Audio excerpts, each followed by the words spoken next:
បាទជំរាបសួរលោកលោកស្រីអ្នកនាងកញ្ញាសុភាពបរោះសុភាពនារីជាទីមេត្រីថ្ងៃនេះខ្ញុំសូមលើកយកបទអាត្រៀតជាចង្វាក់ Bolero មកវាយបញ្ចូលជាមួយនឹងស្គរភ្លោះសម្រាប់ស្គរភ្លោះខ្ញុំប្រើ5ដូច្នេះខ្ញុំសូមធ្វើការណែនាំបន្តិចបន្តួចទៅលើស្គរភ្លោះចំពោះប្រិយមិត្តដែលចង់រៀនវាយស្គរភ្លោះលក្ខណៈកំសាន្តសប្បាយបាទអញ្ចឹងស្គរភ្លោះនេះខាងមុខនេះគឺ bongo ខាងក្រោយនេះគឺ quinto ធំបាវຂະຫນາດរបស់វាមានຂະຫນາດខាងមុខនេះដូចជា7កន្លះ8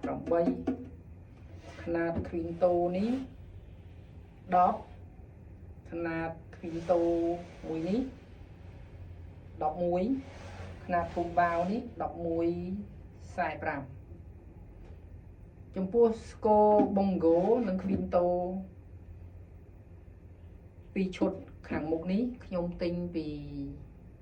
ហាងលក់សម្ភារៈភ្លេង Madison ឬក៏ Thi Heng បាទបើសិនជាអស់លោកស្រីអ្នកនាងកញ្ញាសុភាពបរោសុភាពនារីត្រូវការអញ្ជើញទៅហាងគាត់ចុះបាទនឹងមានលោកអញ្ចឹងបើសិនជាយើងមានបំណងចង់រៀនវាយស្គរគួរតែមានស្គរ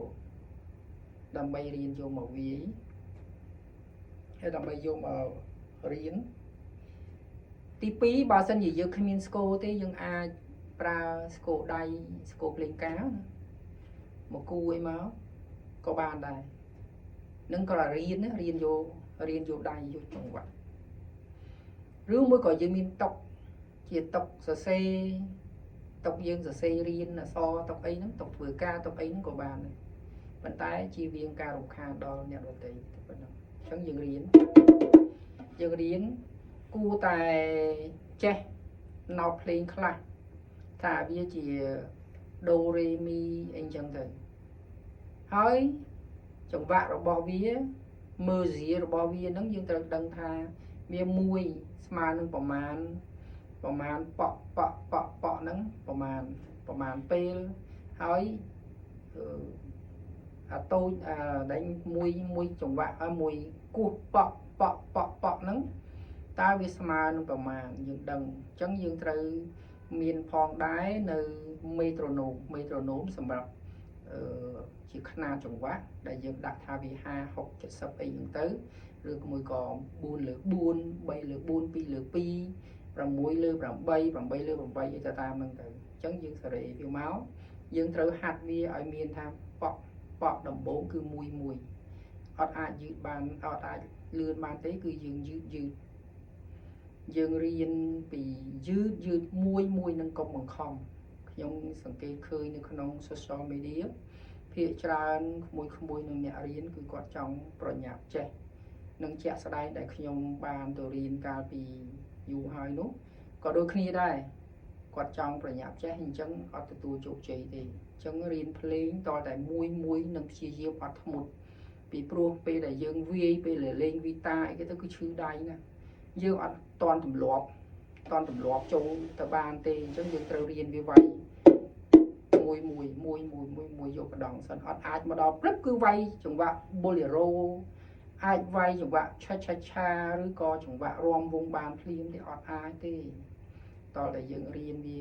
តិចម្ដងហើយដឹងថាដៃស្ដាំនឹងយ៉ាងម៉េចដៃឆ្វេងយ៉ាងម៉េចប្រើកន្លែងណាហៅអីកន្លែងណាហៅអីកន្លែងណាហៅអីនឹងយើងរៀនអក្សរវាយើងរៀនគំនូសរបស់វាយើងរៀនពីពេលរបស់វាមើលស៊ីហ្នឹងមានប្រមាណទៅតាមហ្នឹងជាពិសេសសម្រាប់ខ្ញុំដែលខ្ញុំវាយស្គរ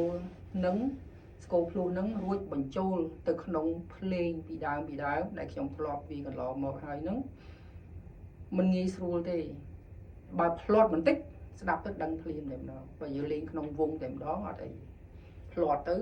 ភ្លេងរបស់គេហ្នឹងកែលុបបានអញ្ចឹងណាបាទចំណុចមួយទៀតមុននឹងលេងខ្ញុំជ្រើសរើសស្គរ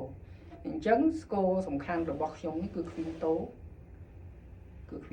នៅខាងមុខខ្ញុំនេះខ្ញុំប្រើចំណែកធំបាវចំណាក់ទៅខាងក្រោយសម្រាប់តែពេលរោនិងពេលវាយបន្ទោចំណែកតែប៊ុងហ្គោនេះខ្ញុំវាយប៉ក់អញ្ចឹងណាបាទអញ្ចឹងឥឡូវយើងនាំគ្នាទៅស្ដាប់នឹងកំសាន្តនឹងការវាយស្គរនិងភ្លេងបទអាធ្រាត្រដែលជាម្ចាស់ដើមរបស់លោកស៊ុនស៊ីសមុទ្រដូចតទៅ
បាទខ្ញុំសូមអរគុណចំពោះប្រិយមិត្តទាំងអស់ដែលបានតាមដាន Channel YouTube របស់ខ្ញុំនិងសូមអធិស្ឋានបើសិនជាមានការខុសឆ្គងបន្តិចបន្តួចបាទនឹងសូមជួយ Like និង Subscribe និយាយឲ្យត្រង់ទៅ Channel YouTube ភាគច្រើនគឺជា Channel ដែលយើងបានទទួលកម្រៃកាលណាយើងបង្កើតទៅគ្រប់ criteria របស់គេអញ្ចឹងគឺអាចមានផ្សាយពាណិជ្ជកម្មមានអីទៅបានទទួលកម្រៃនិយាយឲ្យត្រង់អញ្ចឹងប៉ុន្តែនៅពេលដែលប្រិយមិត្តមួយចំនួនគាត់មើលទៅគាត់ឃើញមានផ្សាយពាណិជ្ជកម្មទៅគាត់ច្រើនតែអូសរំលោភអត់អញ្ចឹងទេពីព្រោះពេលដែលយើងចូលទៅមើល channel សូម្បីតែខ្ញុំទៅមើល channel របស់គេគឺខ្ញុំតែងតែចុច like ពីព្រោះយើងទទួលបានអត្ថប្រយោជន៍ទោះជាច្រើនក៏ដោយតិចក៏ដោយនិងមួយទៀតកាលណាដូចជា channel របស់ខ្ញុំដែលទទួលបានកម្រៃបន្តិចបន្តួចហ្នឹងมันមានប៉ះពាល់ដល់អ្នកទស្សនាទេมันមានប៉ះពាល់ដល់អ្នក like ទេมันមានប៉ះពាល់ដល់អ្នក share ទេអញ្ចឹងបើអាចជួយគ្នា like ជួយគ្នា share គឺរឹតតែប្រសើរដើម្បីឲ្យទទួលបានកម្រៃហ្នឹងគឺយើងទទួលបានពីខាងក្រុមហ៊ុនគេយកពីខាងផ្សាយពាណិជ្ជកម្មផ្សេងទេมันប៉ះពាល់ទៅដល់លោកស្រីអ្នកនាងកញ្ញាសុភាពបរោះសុភាពនារីទេបាទសូមអរគុណ